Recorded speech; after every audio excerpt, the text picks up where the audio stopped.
E de sexta-feira até hoje, a polícia conseguiu prender 22 pessoas envolvidas nesse esquema criminoso de tráfico aqui em Cajazeiras.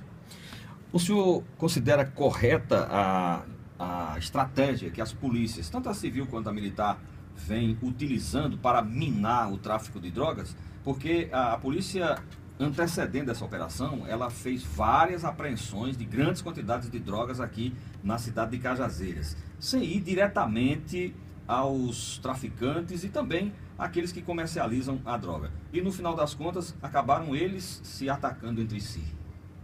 Na realidade, a polícia ela estabelece estratégias e a polícia ela planeja, mas o tempo nem sempre é só o nosso, né? O traficante tem o tempo dele. E naquela ocasião, a delegacia de entorpecentes da capital realizava um trabalho na capital e observou, as investigações indicaram que essa droga vinha de fora e resolveram interceptar aqui em Cajazeiras e perceberam que essa droga, grande parte dela, foi quase 1 tonelada, era para essa quadrilha do Marcos Aleijado. E aí a polícia da capital, a delegacia de entorpecentes, deixou esse trabalho aqui para ser concluído as demais diligências com a polícia de Cajazeiras, os policiais lotados em Cajazeiras, e continuou trabalhando na capital.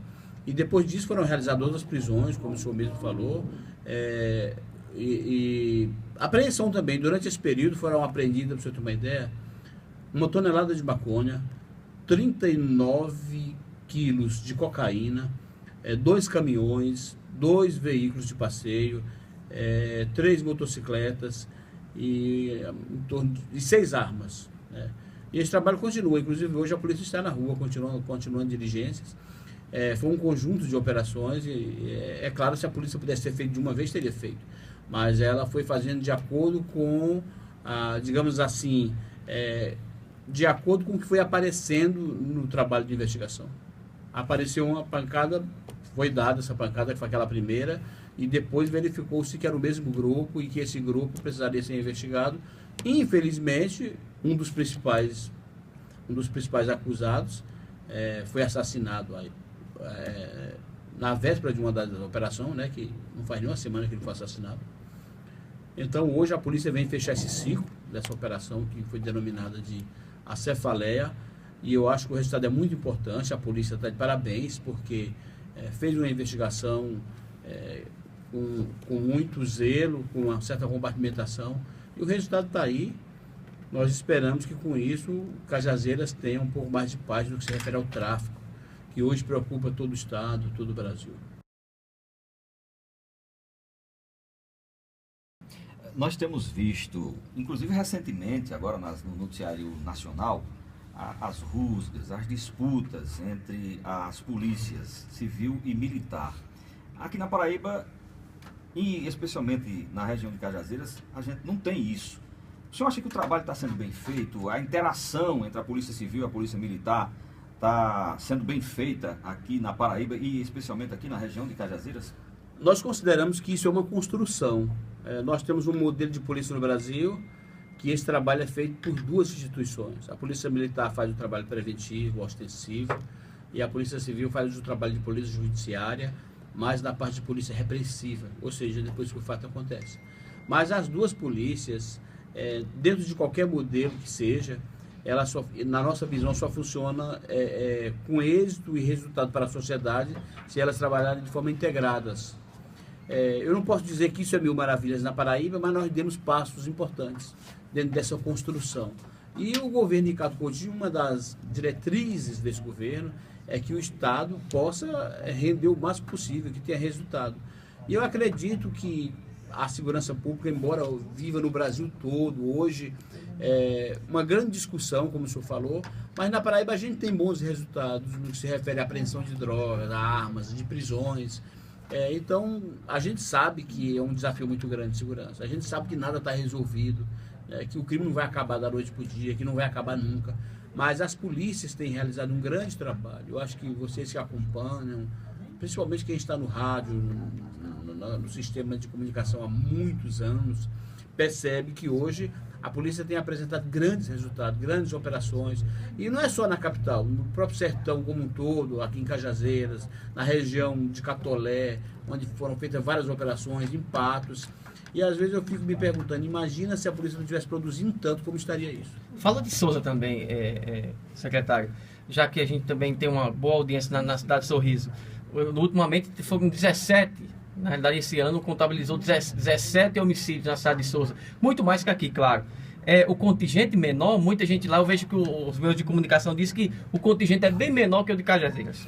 Uma das metas e diretrizes desse governo é a transparência, e nós temos uma dívida com Souza nesse momento. Nós tivemos no primeiro e segundo ano, até no terceiro, resultados bons em Souza, tivemos digamos assim, um resultado bastante aceitável, bom.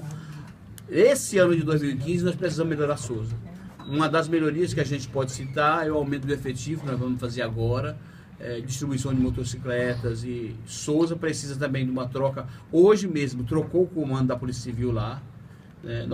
Essa troca é nada mais nada menos buscando obter mais resultado, mais efetividade, e nós esperamos que até o começo de dezembro a gente possa dar uma melhorada em Souza.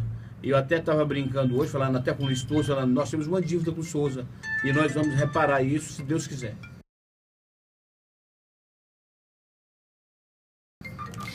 Secretário, tem uma corrente de pensamento no país que advoga a união das polícias. Qual é o pensamento do Dr. Cláudio sobre esse pensamento, essa corrente, essa defesa de união das polícias civil e militar? Na realidade, existe hoje um caldeirão de discussão no Congresso, do próprio modelo de segurança pública do país. Nós temos um problema, na minha visão de segurança pública no país, um problema de sistema. Nós temos um problema sistêmico, que ele começa com a própria legislação, uma legislação fraca, muito fraca, que favorece o bandido. Nós temos, a partir daí, estruturas que nunca foram dadas prioridade. Nunca foi prioridade para o governo federal, estadual, municipal, para ninguém, segurança pública. E nós chegamos num patamar muito ruim, que depois que que a panela vira, a gente quer segurar, tapar de um lado e do outro, fica difícil.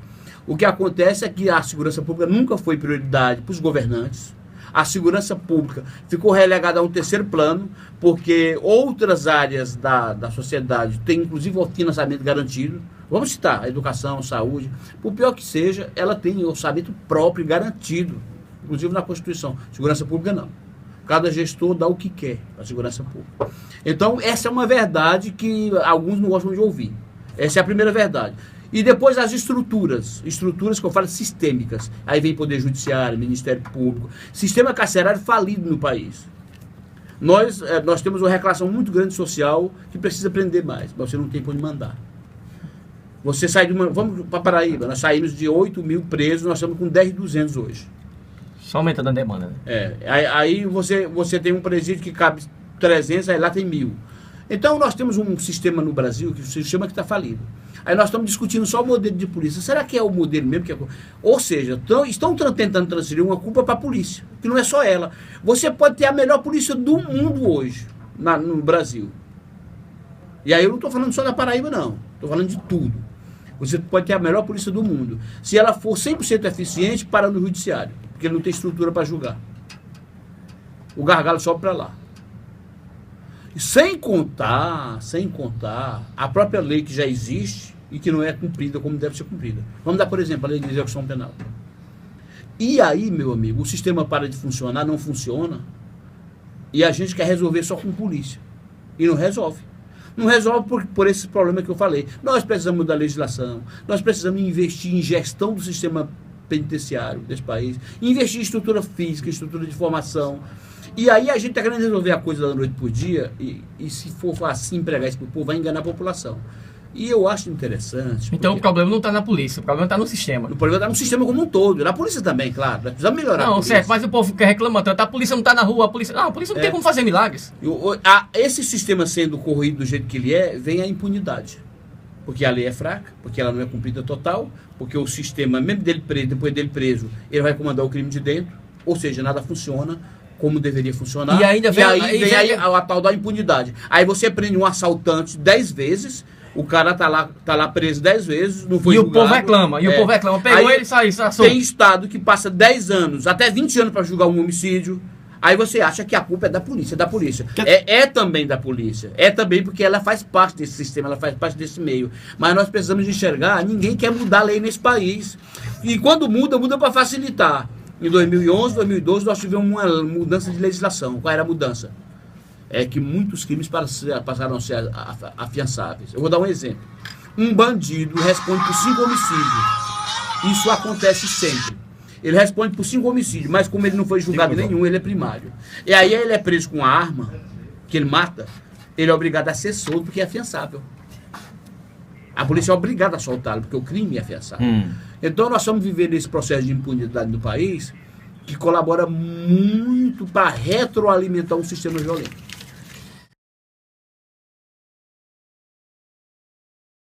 Tão radical não, sabe? Eu tenho esse pensamento. Agora, ela tem que ter um critério muito forte. Pelo seguinte, qualquer cidadão, mesmo sendo um cidadão de bem, não pode ter uma arma. Porque o fato de ser um cidadão de bem que nunca cometeu crime, não quer dizer que ele não é capaz de fazer coisas absurdas. Tem cidadão de bem, vamos pensar de pessoa de bem, que se você olhar feio para ele no trânsito, ou se ele achar que você está olhando para a esposa dele, ele te dá um tiro, se ele estiver armado. Mas é uma coisa, o senhor falou agora de uma coisa assim que eu acho absurda. No trânsito, a violência ela parece que é levada ao quadrado e multiplicada por 10. Todo mundo fica valente, bravo no trânsito. Eu estou citando o trânsito porque a primeira arma do homem que não tem, digamos assim, um senso de amor no coração e de paz espiritual, a primeira arma é o carro. Então, se ele tiver com outra arma de fogo, a primeira arma é o carro. E tem gente que não precisa de arma para matar. Com o carro ele já tem uma arma. E com arma de fogo aí ele vira um cão. Então, eu acho que no caso de liberar arma, é uma posição minha. No caso de liberar arma para o cidadão de bem, teria que ter um critério rígido de exame psicológico. Mas seria dentro de casa, né? Só dentro para ele se defender dentro da própria casa. Mesmo assim, mesmo dentro de casa. Tem cara, se ele achar que a mulher dele traiu ele, vai matar a esposa. Verdade. Então eu acho que a gente precisa tomar cuidado com isso, porque fica parecendo que o ser humano é uma coisa matemática, que todos são iguais. Cada um de nós é um universo separado. Só para fechar aqui, Marcos, o pessoal que está ligou agora há pouco, que mandou mensagem, quer dizer que, no caso, o diretor lá do presídio foi preso por essa questão de Marcos Aleijado também. Ele fazia parte desse esquema de colaborar com o Marcos Aleijado.